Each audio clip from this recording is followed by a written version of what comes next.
اللهم صل وسلم وبارك عليك يا حبيبي يا رسول الله. ازيكم يا احسن المتابعين في الدنيا، عاملين ايه؟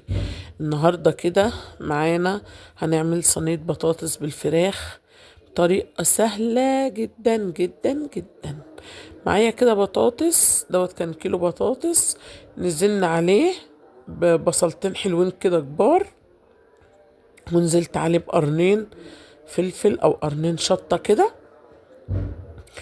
رحت حطاهم كده عليهم، مخرطاهم كده جوليان كده زي ما انتوا شايفين كده بالشكل القمر ده، ماشي.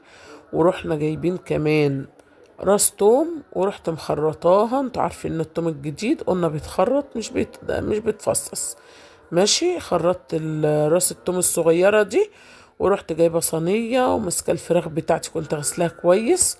والوراك بتاعتي بسم الله ما شاء الله كانت كبيرة، قطعت الورك اتنين كده زي ما انتوا شايفين، وهرصها في قلب في قلب الصينية كده اهوت. ورحت حاطة البطاطس عليها والبصل والفلفل، وبحط دلوقتي البهارات. حطيت كمون، حطيت كزبرة ناشفة، ماشي.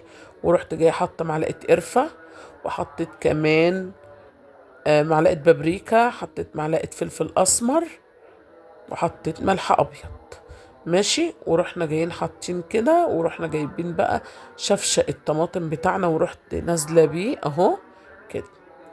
ورحنا جايبين معلقة صلصة، ورحنا حاطين معلقة الصلصة بتاعتنا كده. ورحت نازلة اروح نازلة بالزيت بتاعنا، وبجيب كمان حبة سمنة كده واروح حطاهم اهو، معلقتين سمنة كده ورحت حطاهم. ونروح بقى على البوتاجاز وسويناها كده من على العين ودخلناها الفرن. ايه رأيكم في البطاطس بتاعتنا؟ ايه رأيكم؟ بسم الله ما شاء الله، شكلها تحفة جميلة. الفراخ بتاعتنا مستوية ودايبة. يا رب يبقى الفيديو عجبكم، مش تنسوا لي احلى لايك وسبسكرايب عشان يوصلك كل جديد وجديد. وكل سنة اللهم صل وسلم وبارك عليك يا حبيبي يا رسول الله. ازيكم يا احسن المتابعين في الدنيا، عاملين ايه؟ النهارده كده معانا هنعمل صينيه بطاطس بالفراخ بطريقه سهله جدا جدا جدا. معايا كده بطاطس، دوت كان كيلو بطاطس.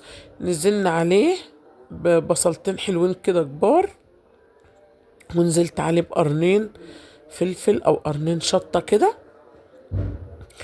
رحت حطاهم كده عليهم، مخرطاهم كده جوليان كده زي ما انتوا شايفين كده بالشكل القمر ده، ماشي.